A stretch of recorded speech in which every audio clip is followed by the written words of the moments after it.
to the fifth of our Sukkah talks. Thank you for coming back and for viewing our many incredible conversations. I'm so grateful for the feedback that we have received up until this point. Remember, if you are liking this, please signify so by sharing it with others. And if you do have any comments, you're more than welcome to be in touch with me at Temple Emmanuel. You can find my contact information at www.tegreensboro.org. I really think you're going to like today's conversation. It's with Nancy Hoffmann, who sits on Greensboro City Council. And as we were talking, and this is not included in our conversation, Nancy reminded me that we've known each other for a long, long time. Going back to the time that my children were young and were at the B'nai Shalom Day School, Nancy used to do tutoring for students, something that she and her husband Jack of blessed memory did for many, many years. And she was among the tutors for my children, our older son and our younger daughter, who are now into their 20s. So we've got a lot of history, a lot of important interactions over the years. So stay tuned, and here goes today's Sukkah Talk with Rabbi Andy from my Digital Sukkah with our special guest, Nancy Hoffmann.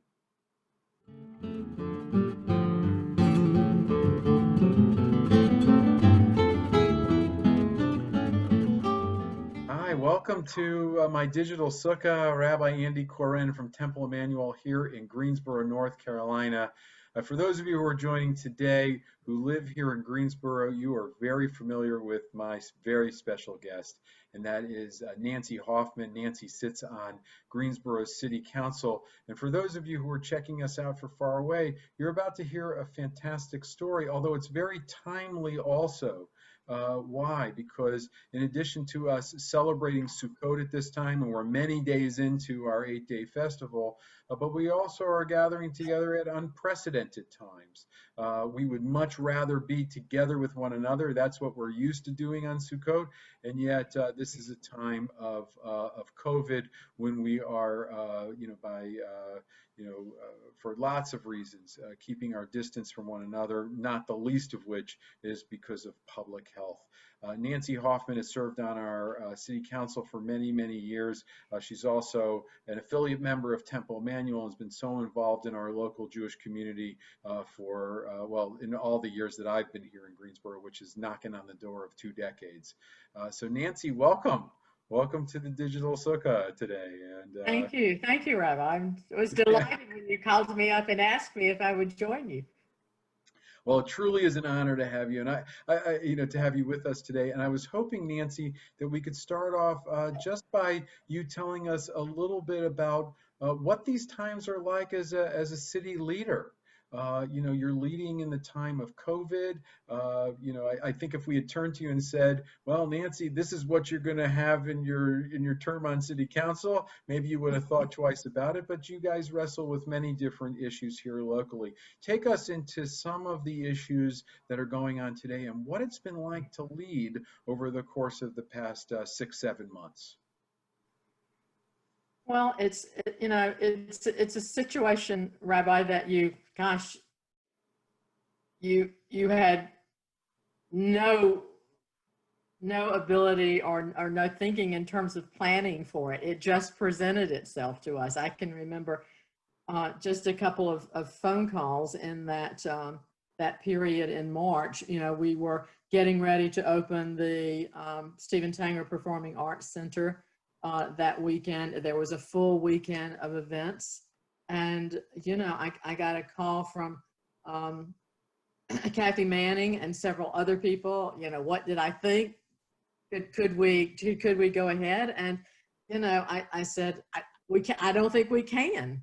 So it was like in really in less than a week, we really just kind of had to shut down major events and activities in this city that had been in the planning stage, of course, for a long time. So, what prepares you for that?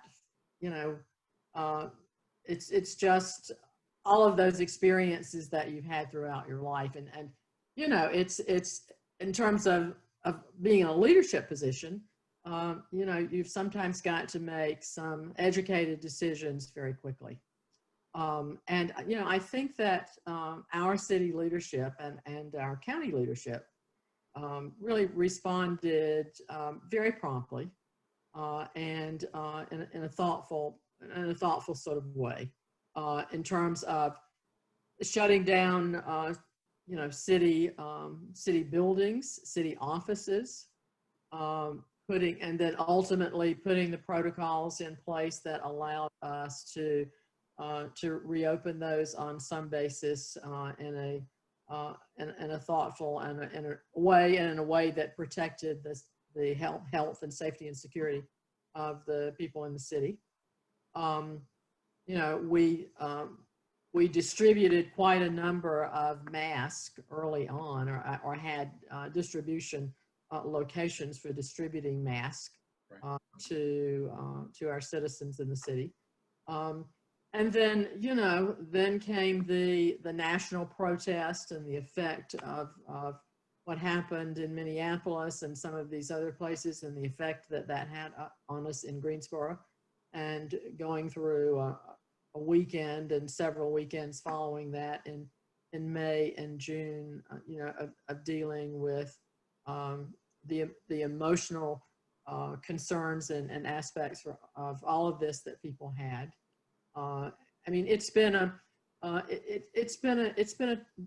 difficult and trying year, I think, for the leadership in the city, but for our citizens. I mean, we've had to adjust. We've had to learn a new way of living, and you know, it changes the way you do things. I mean, a part of much of what I really like so much about being on the Greensboro City Council is really the opportunity to see and talk to people personally, you know, all over the city. And we're just not operating that way now. And it's funny, I was in Harris Teeter just the other afternoon, and two of us were passing in the aisles, and she looked up back and said to me, she said, you know, introduced herself. Because sometimes you know, because we're wearing masks, we don't recognize people that we know very well sometimes. So it's and you know, there's really no end in sight to our change in lifestyle at this point until we have better methodologies for treating the virus, and ultimately vaccines which will protect us against it. But you know, I'm not sure that I expect to see a huge change in the way that we're living for, I don't know, perhaps another year. I don't know. Yeah, it's amazing. It's you know, it's amazing how things have really on the one hand, you know, I understand why people are just like, look, you know what? I feel like this is, you know, this is long enough. But on the other hand, you know, we're still in a very dangerous period. We're heading into this part of the year, you know, which is, you know, where illness and where people are going to be more indoors and other things like that. Tell me where it is as city leaders that you all have been turning to for areas of expertise. I mean, is that coming out of the medical system that we have here in town? What have been some of the, you know, what have been some of the sources of your learning and some of the sources of your decision making most recently? I think that we've been provided good guidance in the state of North Carolina by Governor Cooper and our Secretary of Health and Human Services, who actually came out of the Obama administration. And I'm delighted that she was recruited to join us here in North Carolina, because I think absolutely, we had her as a guest. Well served. Did you? We had her as a guest one Friday night for our services over Zoom. You're talking about Dr. Cohen.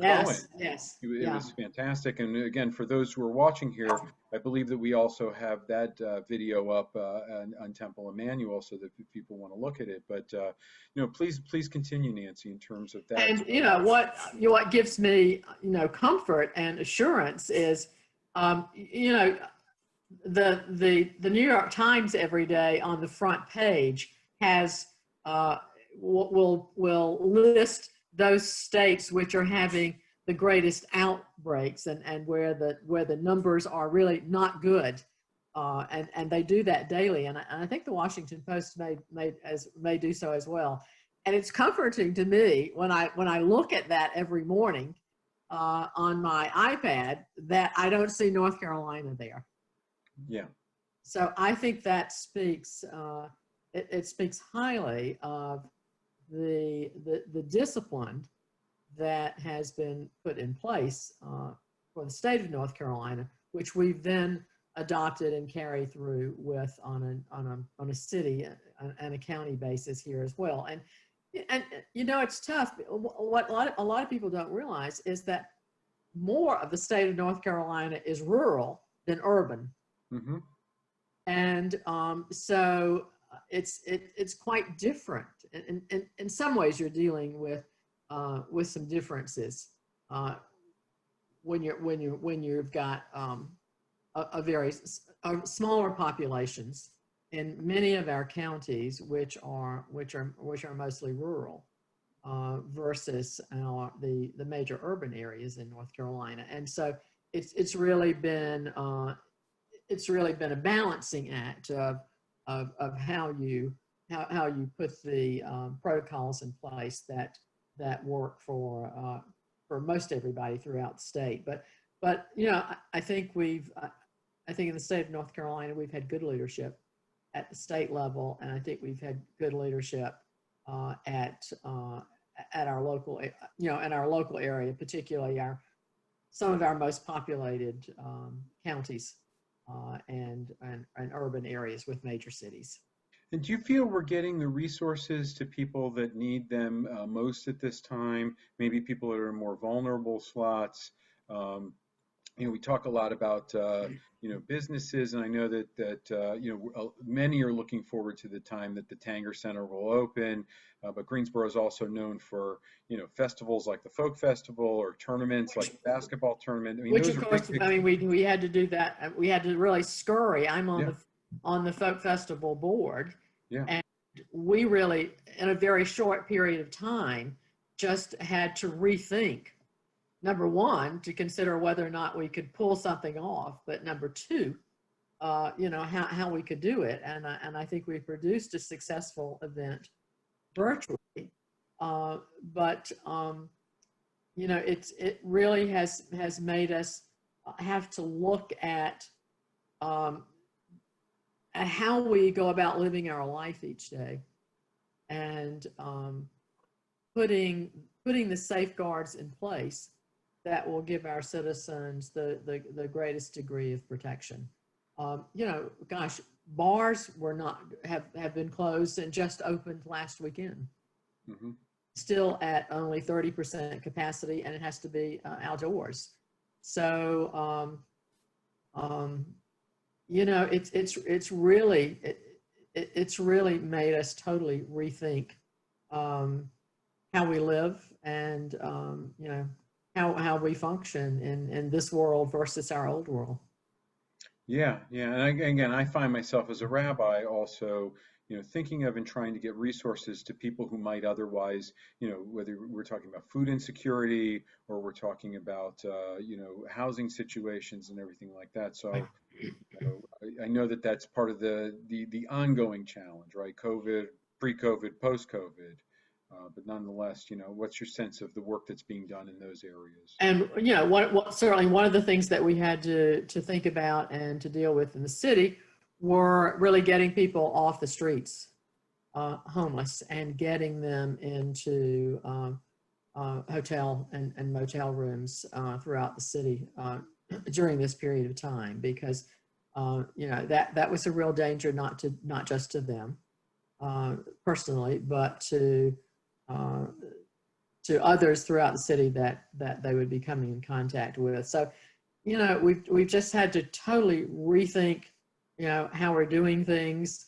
I mean, you walk into any city building today, of course, masks are required. There's hand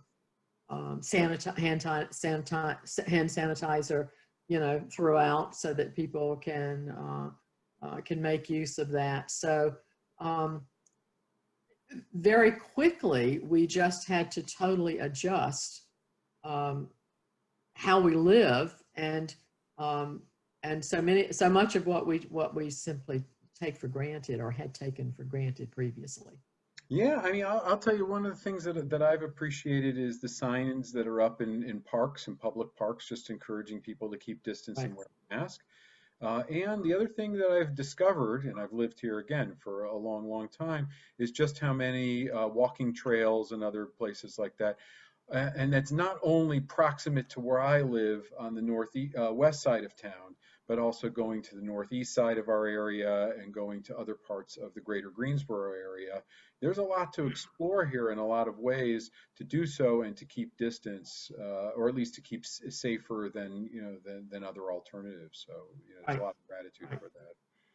I think our city responded very quickly and responsibly in terms of trying to, as much as possible, put in protocols and make a safe environment for the citizens of Greensboro. And I'm proud of the work that our city staff has done regarding that. Well, I'm grateful for this civic-minded part of our conversation. I want to shift gears with you, right, in the Sure. time Okay. that we're here, and I want to look more, inwardly, at least in terms of Jewish stories. I mean, because this is one of the major celebrations of the year. And Nancy, I would just, I want you to talk a little bit about family matters, right? Sure. Jack, Okay. your late husband, who I had the distinct honor of getting to know over the years, and to hear him speak. There's a story of him surviving the Holocaust. Maybe Right. bring us in brief measure to that story and other things that stick out for you about the local Jewish community. That's a lot to do, but you got the space in In a which to short talk time, about sure. it. Yeah.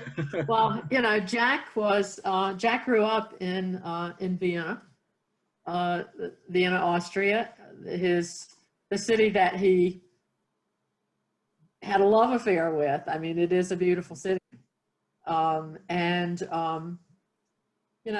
Jack, the schools in Austria in the 20s and the 30s were actually essentially run by the Catholic Church. But after Hitler, as Jack would say, after Hitler came, they were immediately forced out of school. They were not allowed to attend, and so his parents had the perhaps misfortune of how do you keep a how do you keep a rambunctious 10, 11-year-old kid out of trouble and off the street?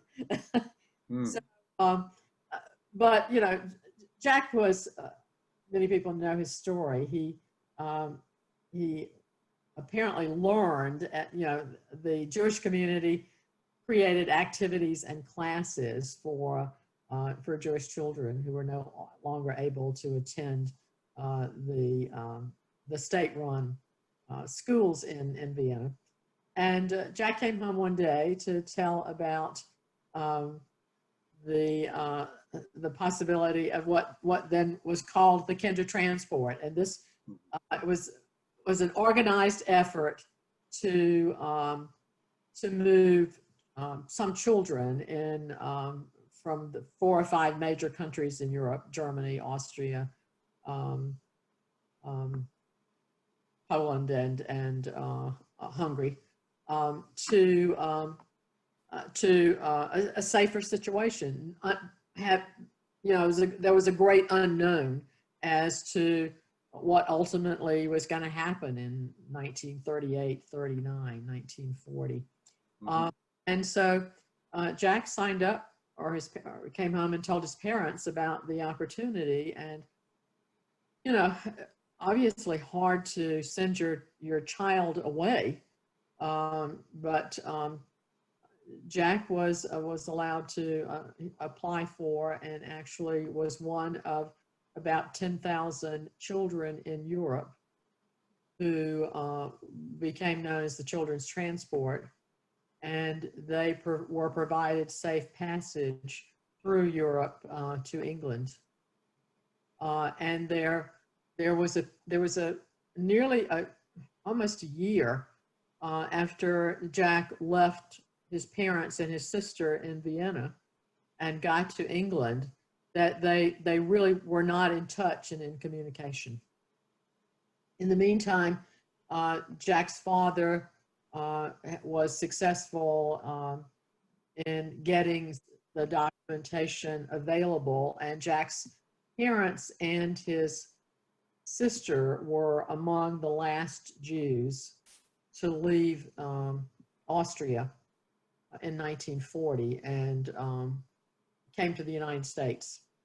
And after they got to the United States, war had been declared by the U.S. against Germany at that point. But they then went to work to try to get Jack from England to America. They were settled in New York City at that point. And so Jack's father went to work with various organizations to see if they could get him to America to join them. And Jack used to tell the story. He actually had passage on a small Polish vessel that left Liverpool in a transport, a convoy of ships. But their ship was so small and so slow that the convoy left them. And I think they were sort of completely on their own to cross the Atlantic and to ultimately get to Boston, and then where he then took a bus to New York City, where his parents met him. So Jack used to tell this story in much more detail and than I, but that was sort of the basic story.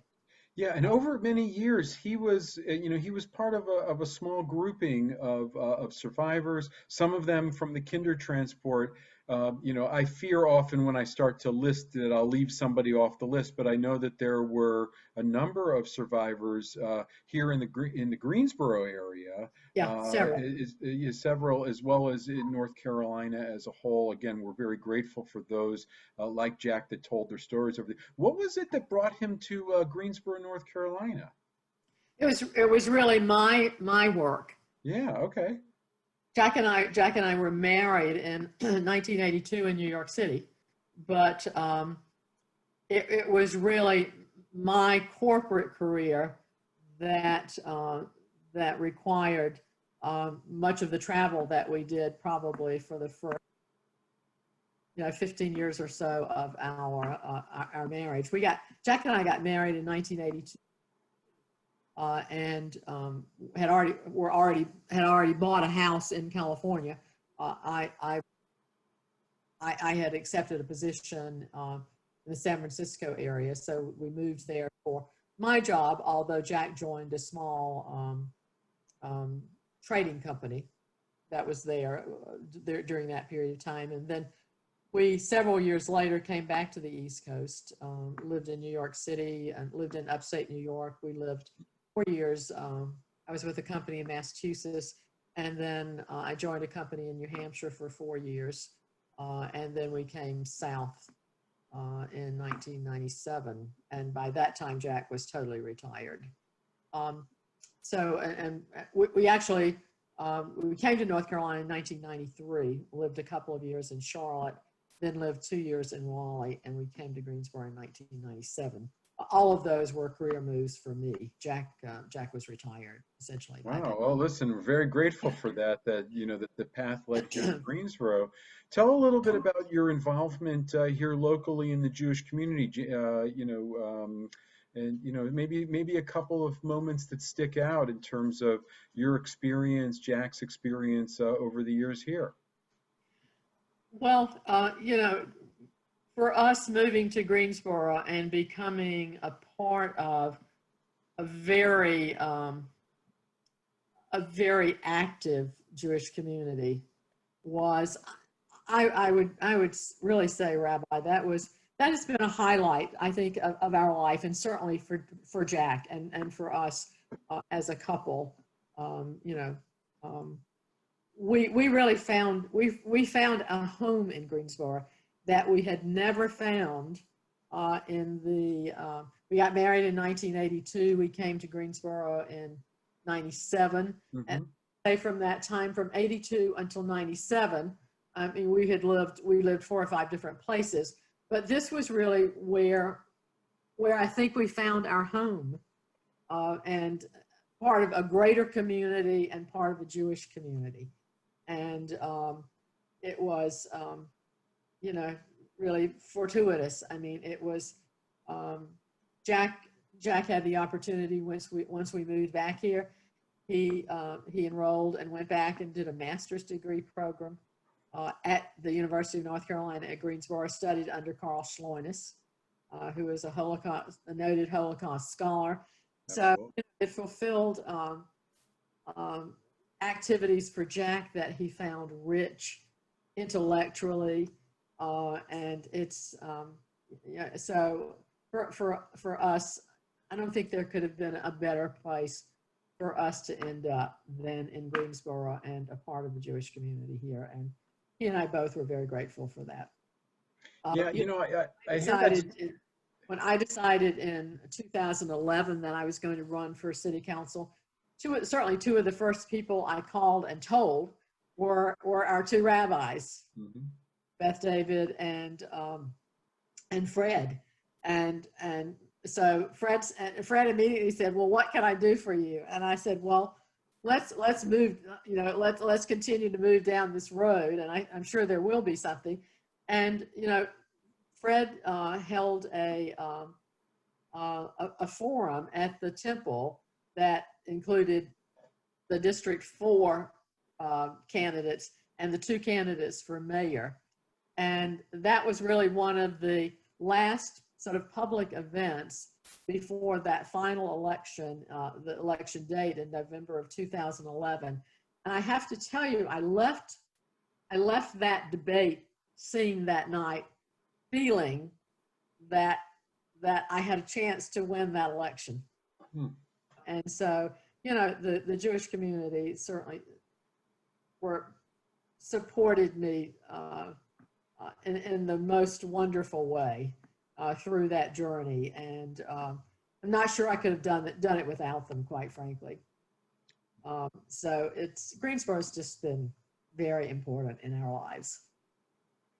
Yeah, you know, I hear that echoed all the time. I mean, I can talk about it in terms of my own experience, right, of what it means to be here. But you know, when you hear it compounded, especially those of us that didn't grow up here, you know, we moved to town. Maybe there's sometimes that, you know, it's part of, I've lived in a variety of different places, but there's a stickiness in a very positive way. And I think that those who are native to this area, you know, those who they can count a number of generations of their family being here, seem to reflect the same type of thing.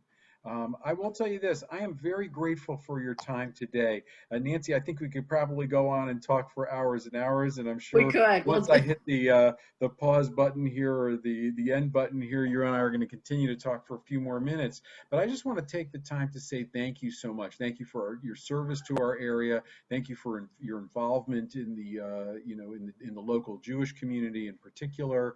Thank you for so many years for sharing Jack with us, and for the way that he just so lovingly taught and shared his experience, which was not an easy one, but nonetheless an important one for generations to learn more about. And thank you in particular for spending time with us and sharing a little bit of the work that you do and a little bit of your own journey on this holiday Sukkot. So I'm going to sign off now for everybody by saying Hag Sameach, and thank you again, and we look forward to continued conversations.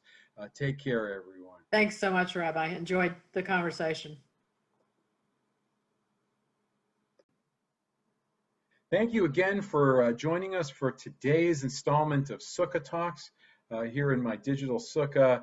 Tune in again tomorrow as we have a pretty interesting conversation with local clergy leaders of the Greensboro Faith Leaders Council. Until then, Hag Sameach, and stay healthy and take care.